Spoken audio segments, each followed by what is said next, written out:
Matthew 20, the parable of the vineyard workers. For the kingdom of heaven is like the landowner who went out early one morning to hire workers for his vineyard. He agreed to pay the normal daily wage and sent them out to work. At 9 o'clock in the morning, he was passing through the marketplace and saw some people standing around doing nothing.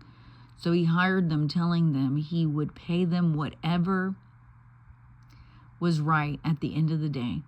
So they went to work in the vineyard. At noon and again at 3 o'clock, he did the same thing. At 5 o'clock that afternoon, he was in town again and saw some more people standing around. He asked them, "Why haven't you been working today?" They replied, "Because no one hired us." The landowner told them, "Then go out and join the others in my vineyard." That evening, he told the foreman to call the workers in and pay them, beginning with the last workers first. When those hired at 5 o'clock were paid, each received a full day's wage. When those hired first came to get their pay, they assumed they would receive more, but they too were paid a day's wage. When they received their pay, they protested to the owner, "Those people worked only 1 hour, and yet you've paid them as much as you paid us, who worked all day in the scorching heat." He answered one of them, "Friend, I haven't been unfair. Didn't you agree to work all day for the usual wage? Take your money and go. I wanted to pay this last worker the same as you. Is it against the law for me to do what I want with my money? Should you be jealous because I am kind to others?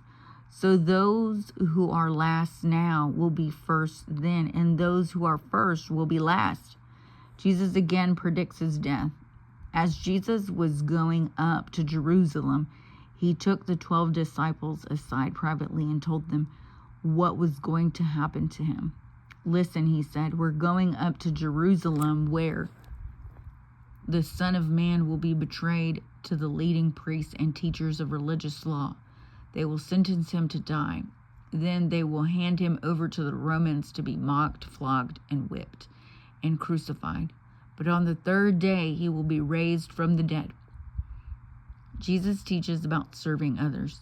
Then the mother of James and John, the sons of Zebedee, came to Jesus with her sons. She kneeled respectfully to ask a favor. "What is your request?" he asked.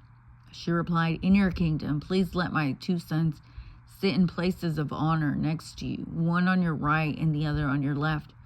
But Jesus answered by saying to them, "You don't know what you're asking.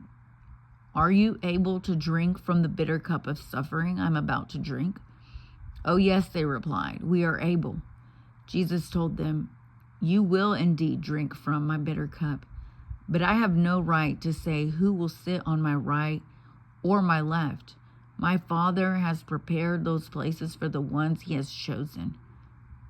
When the 10 other disciples heard what James and John had asked, they were indignant. But Jesus called them together and said, "You know that the rulers in this world lord it over their people, and the officials flaunt their authority over those under them. And among you, it will be different. Whoever wants to be a leader among you must be your servant, and whoever wants to be first among you must become your slave. For even the Son of Man came not to be served, but to serve others and to give his life as a ransom for many." Jesus heals 2 blind men.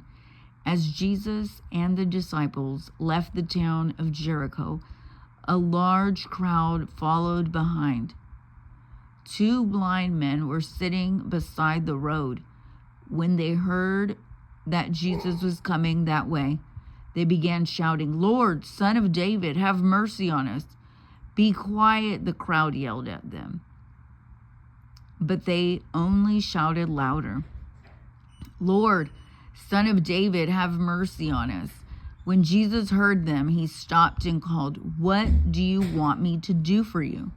"Lord," they say, "we want to see." Jesus felt sorry for them and touched their eyes. Instantly they could see. Then they followed him. Next is Matthew 21.